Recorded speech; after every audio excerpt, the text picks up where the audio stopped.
So movies are actually starting to come out again. It's been a very busy month for me, so today I'm going to stop and rank all 15 July new releases that I saw from the worst to the best.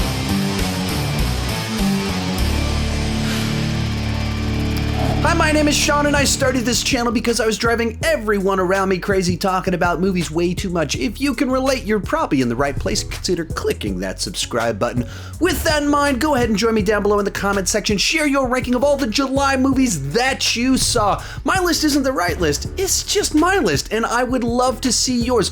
Also, if I missed a movie that you think I would like, let me know about it down below in the comments section, and let's get started. Coming in last place is the Forever Purge. This is a franchise running on empty. It feels like they've completely lost what made these movies interesting in the first place. That basic concept, the escapism of the scenario of what if all crime was legal for 13 hours? What would you do? How would you respond? And by the time we get to this movie, it's just all out anarchy. It's this Mad Max-esque scenario where it's just going on forever and you better get out of the country if you want to be safe. And there would be some fun that I could have with that chaos, but the movie's so dead set on referencing all of these like hot button issues that it just keeps referencing things. It's not commenting on anything, where some of the other Purge movies had actual social commentary and used the Purge scenario to explore different classes. Here, it's just referencing stuff without having anything to say, and it just sucks any fun out of the movie, any escapism out of the movie, because it's constantly reminding me of reality while still being ridiculous. So for me, this one entirely fell flat. Number 14, Old. M. Night Shyamalan is one of the most interesting working directors these days because he's made some of the best movies of all time, he's made some of the worst movies of all time, and he's made everything in between. And unfortunately, this movie is on the bottom half of that list. There's a great central concept about what if people were trapped on a beach and getting old very quickly, and it has people of different age ranges, and so it plays out several kind of clever ideas with that scenario, but unfortunately the whole thing overall just comes off very superficial, where it's just trying to set up the next bit, the next horrifying image, the next twist and turn, rather than telling a compelling story or having character arcs. And by the time you get to the final twist reveal of what's going on, it doesn't give a satisfying explanation for what's been happening so much as just trying to be like, ta-da! And it's a very unsatisfying conclusion that doesn't tie things together very well and makes the whole thing feel superficial. As a point of reference, the next 6 or 7 movies on this list are all kind of like C+, B- movies that are just kind of right in that. They're okay. They're kind of enjoyable, but deeply flawed films for different reasons and in different ways.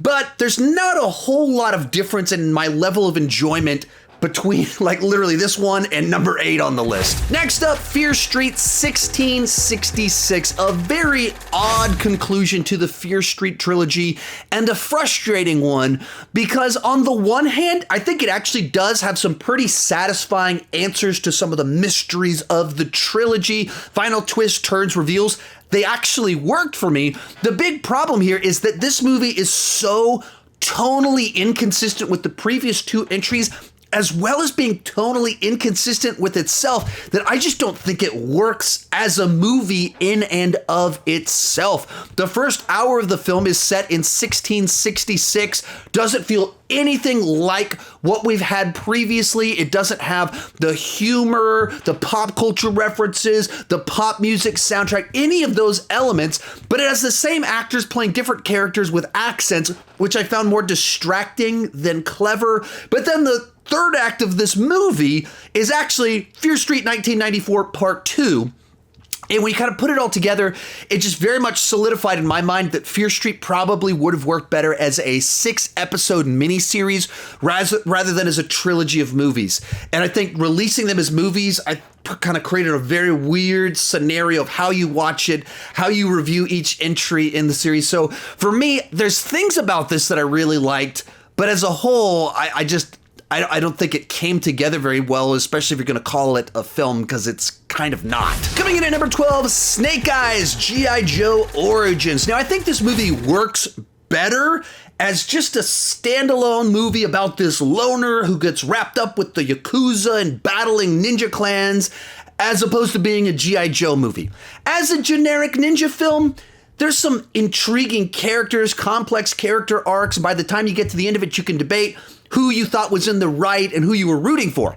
As a G.I. Joe film, I think they totally missed the mark. This central character simply has nothing in common with the character Snake Eyes in the G.I. Joe continuity. The most obvious examples of that is that Snake Eyes in G.I. Joe always wears his costume, doesn't show his face, and he doesn't talk. In this movie, they are heavily showcasing Henry Golding's beautiful face, as well as him talking all of the time. And even by the time you get to the end of the film, he's still talking, but he does have the costume on. Beyond that, he's not heroic, he's selfish, and he doesn't really do anything to make him remotely likable. In fact, Storm Shadow, the Cobra guy, is way more of a character that you're rooting for than Snake Eyes himself. So this is a movie that, because they made it a G.I. Joe film, I think they shot themselves in the foot and made for a pretty off-putting origin story for a very popular character.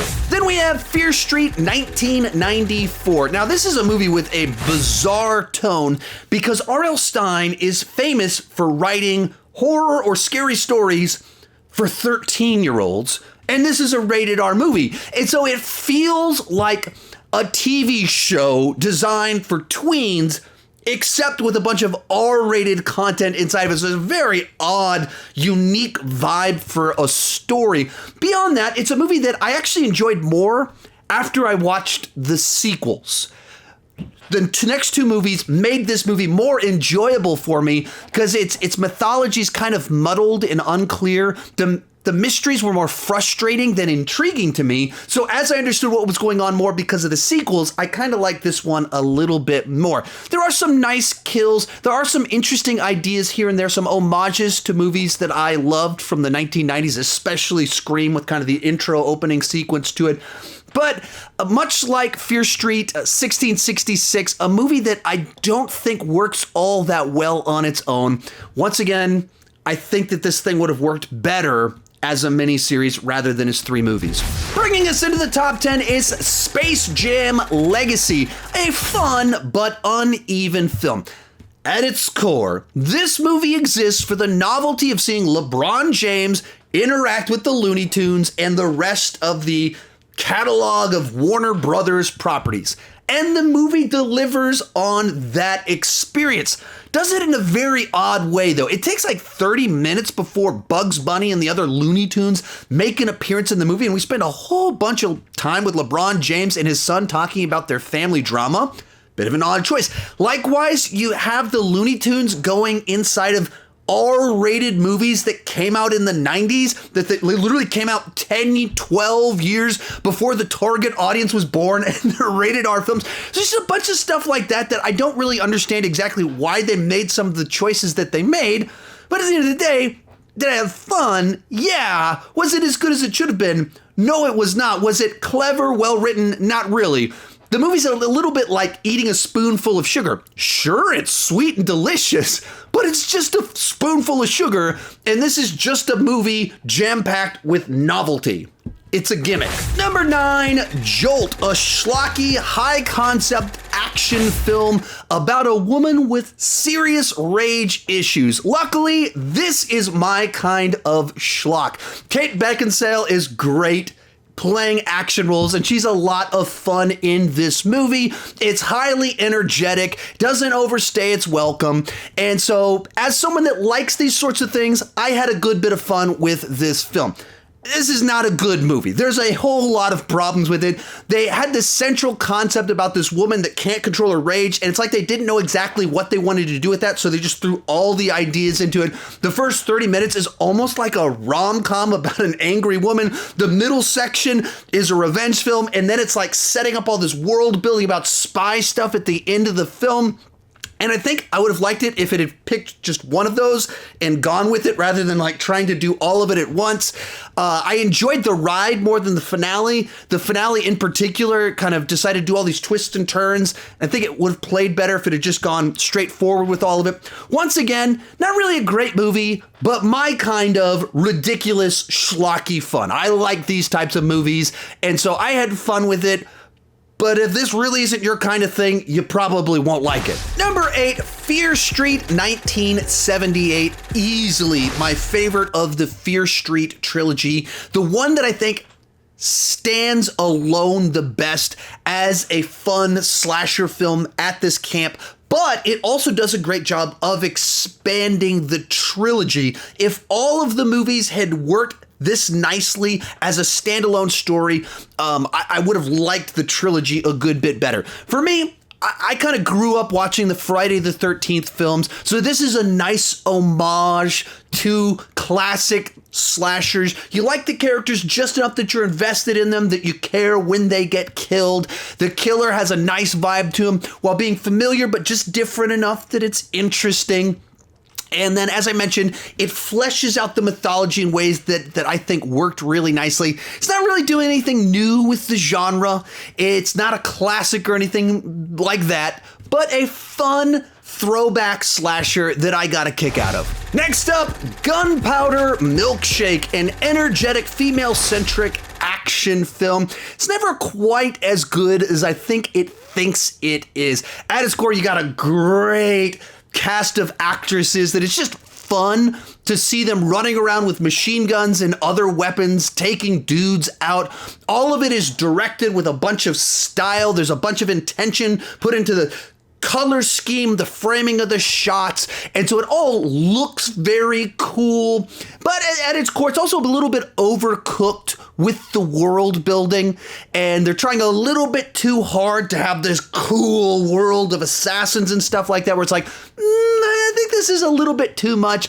And for how intentional the movie is with its color scheme and its style, the action itself is a little bit sloppy at times. It's trying to do stylized action, but it's nowhere close to the people it's trying to emulate. The movie clearly wants to be kind of like a female John Wick type film. It's definitely not on that level, but it is a lot of fun, especially if you're into action fans or any of the actresses on display here. It's a good little time. It's worth streaming. Coming in at number 6 is Green Knight. Movies like this are always really difficult for me to review because this movie accomplished what it was going for. It was very well made, but it's really not my thing. Like, if I were to compare this movie to like the last 5 movies on this list, this is a far better crafted film with much more craftsmanship involved with it than like the last 5 movies on this list.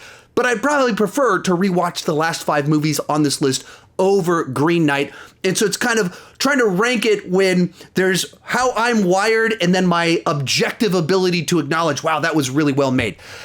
As a film, there's so much detail is put into every single shot of this movie. The framing, the details of what's happening, the camera work, everything is absolutely amazing. It's jam-packed with just spellbinding imagery, hypnotic type scenarios where you're on this journey that's metaphoric and allegorical, but you are on this journey with him, and it's exploring these themes about what this guy is relying on to progress forward and find his courage, and it's doing it through the story, but also through all of these very strange scenarios that aren't meant to be taken literally.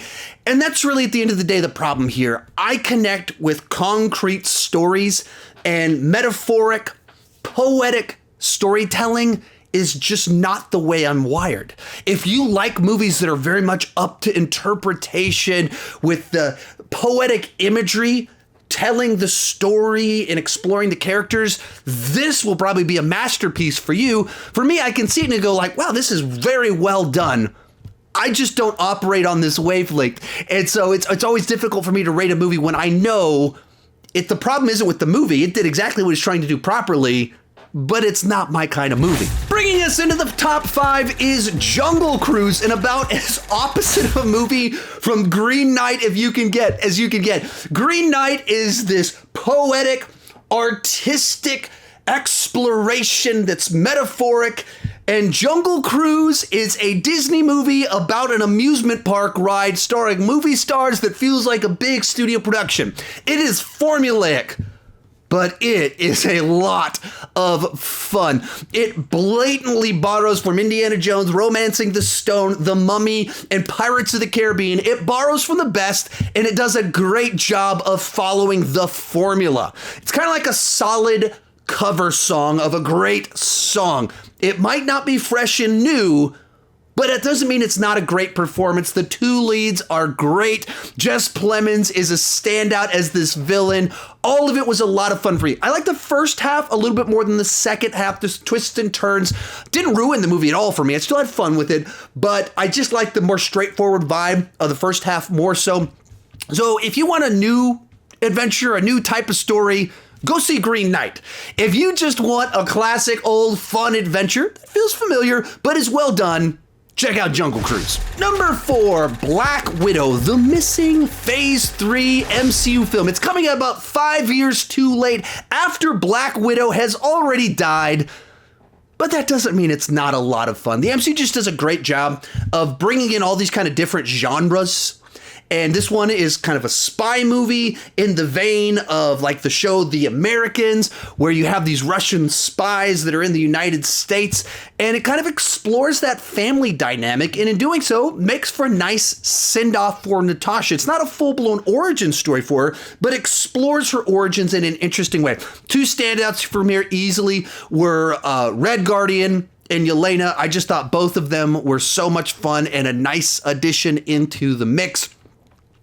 There's some problems here. Taskmaster in particular, I just thought it was a wasted opportunity, a very strange direction to take what could have been a very cool character and a character that is much cooler in the comics than is in the movie because it's just a random henchman. And it gets very cartoony in the third act. I wish they didn't feel they needed to turn everything into this gigantic over-the-top spectacle. They could have relied on practical stuff, and I think it would have made it a lot more memorable.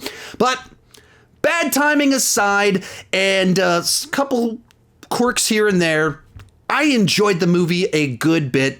I just wish it had come out 5 years ago. Real quick, before I give you my top 3, remember to join me down below in the comment section to share your ranking of the July 2021 movies that you saw. My list isn't the right list, it's just my list, and I would love to see yours. Also, I've tried to put little notes here and there, and I'll pin a comment with links to my reviews for these movies. In third place, Till Death. This movie was such a pleasant surprise. It's a very simple concept survival thriller starring Megan Fox. It absolutely was not on my radar at all. And I started hearing some positive buzz about this little movie starring Megan Fox. So I decided to check it out. I didn't even watch the trailers. I just went in knowing it was a thriller starring her, and that was the best way to go in because nothing at all was spoiled for me. I barely even knew what the concept of the film was. At its core, it's just about a woman trying to survive. It only has about 5 characters in the entire movie. 80% of the movie is at this one location. It's a very simple concept that's effectively executed about this woman simply trying to survive a scenario. There's not a lot of moving parts, but the ones that are there worked properly, kept the thrills going, kept me at the edge of my seat, and kept me interested from beginning to end. It doesn't overstay its welcome. As you're watching it, every time you think to yourself, why doesn't she just... The very next thing she's probably going to do is what you were just thinking. As we were watching it, my wife and I literally kept going, why doesn't she go and get this? And that's literally the very next thing that she would do. And so there's not a ton to it, but everything that's there is done very well. There's a couple contrivances to kind of squeeze the plot to make it work. But if you like kind of home invasion, survival thriller type stories. I thought this was a really nicely executed one that I thoroughly enjoyed. Our runner-up, The Tomorrow War, a late 90s style sci-fi action movie with 21st century special effects and star. I went into this one expecting it to like it because this is absolutely my kind of thing, but I really liked this movie. It's got time travel, love it. Aliens, love it. War, love it. Chris Pratt, J.K. Simmons, love it. I mean, it just has all the ingredients that are going to make for a movie that I like. And at its core, it has a very simple, relatable set of characters and family dynamics like time travel and alien invasion. Not all that relatable, but the way the characters, the flaws that they have and that they're working for, very normal type stuff that people face, and in a non-pretentious way. It's just trying to have a bunch of escapism with some emotion to it and some classic family dynamics. So for me, this movie hit all the right buttons. Turned out to be a lot more divisive than I was expecting because I thoroughly enjoyed this movie, did my review, and then I asked my wife what she thought about it. She's like, oh, I absolutely loved it. A bunch of my friends loved it. And then a bunch of other people I know really didn't like it. Reviews were all over the place for like some of my favorite movies of the year, one of the worst movies of the year, and everything in between. So make of that what you will. Some people love it, some people don't. I'm in the love it category. But coming in at number 1 is Pig. Nicolas Cage stars in John Wick with a pig, except without all the action and focusing in on the shady underground world of restaurants in Portland. It's actually very difficult to explain what makes this movie so captivating. Its plot and world building actually are very reminiscent of John Wick, but this is absolutely not an action movie whatsoever, and it feels totally different from John Wick in pretty much every other sense besides the plot of it. But it's a movie that's actually kind of about the lengths that we go to pursue the things that we love, and what happens when we stop pursuing the things that we love and pursue things just for more selfish reasons. Which, once again, trying to explain how that ties in with this weird plot about a pig and a homeless Nick Cage. Very tough to explain, but it's just a movie that finds all the right ways to touch on these emotions while telling a story that calling it unusual would be an understatement. And so for me, this isn't going to be a movie for everyone. There weren't a lot of people in my theater when I saw it, and I think everyone else walked out of the theater because they were so weirded out by the experience, and I think they thought it was going to turn into an action movie at some point in time, and it doesn't. But for me and my wife as well, it was the perfect mix of weird and emotion and love of a pig and all sorts of things like that, and it stirred up all kinds of emotions that I wasn't expecting from such an unusual story, so it comes in at number 1. If you enjoyed this video, you can check out that playlist right over there with all of my 2021 movie reviews, or the pinned comment down below where I'll try and link you to my full reviews for some of these movies. Thank you so much for watching, and keep talking movies too much.